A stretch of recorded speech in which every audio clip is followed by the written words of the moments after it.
Hello everyone and welcome back to Bordering Politics. In this video, I'm breaking down something that every Canadian should know. And that is how our elections actually work. From voting itself to picking our prime minister, there's so much confusion about how our voting system actually works and shapes everything in this country, from taxes to foreign trade deals. So I'm going to skip the political jargon and I'll keep things as clear as I can, and let's dive in. So first off, we can think, how do Canadians actually vote? So Canada uses a system called first past the post, and it's a little bit quirky. So picture a riding, essentially like a district or area, and within that riding, voters pick one candidate on their ballot. So the candidate with the most votes gets a seat in the House of Commons, even if they don't have a majority. So it sounds pretty straightforward, but this is the quirky part. So a party can win a lot of seats without necessarily winning the most votes nationwide. The government with the most votes doesn't necessarily take the cake. The government with the most seats is the government that ends up forming. So this is why some people will call the system unfair altogether.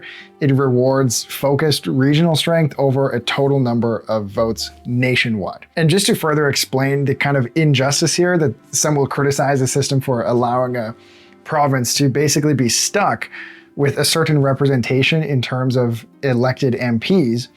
And if you were to look at the votes only, you would see a much more diverse representation was demanded by the actual people. For example, you could live in a province where 30% of the votes fell against the Conservatives, but the representation the province gets in the House of Commons might not match that 30% figure. So Canada is currently divided into 343 ridings, each electing one member of parliament, or MP, to the House of Commons.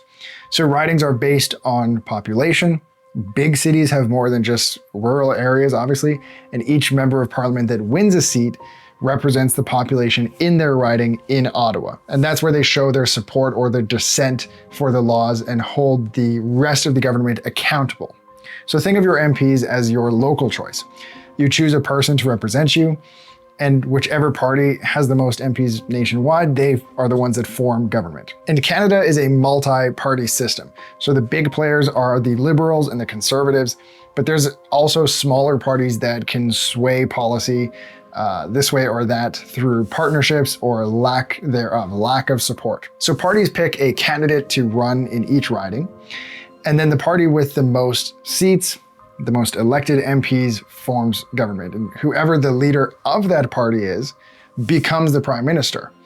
So in Canada, you don't necessarily vote for the top dog leader. You don't vote for the prime minister. You basically vote for a party to form government by electing that local representative. When a party wins over 172 seats, they've got a majority government, which allows them to pass laws relatively easier. But if a party is below that threshold, but still has the most seats comparatively, they have a minority government. So they still won, they didn't get the majority.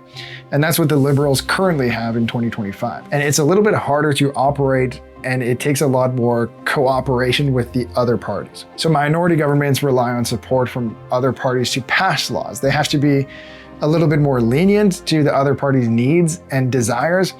And this can also create a lot of drama. If a party leans too heavily on another party's support, it looks like they're being propped up and are incapable on their own merit. So it's a little bit of a bad look. So that's Canada's voting and really how a government is formed in a nutshell. You've got the first past the post system, you've got ridings, parties, and the fight for a majority rule. Let me know in the comments if you have other specific questions about this, or you'd like me to cover a more specific topic in a future video. Thank you for watching.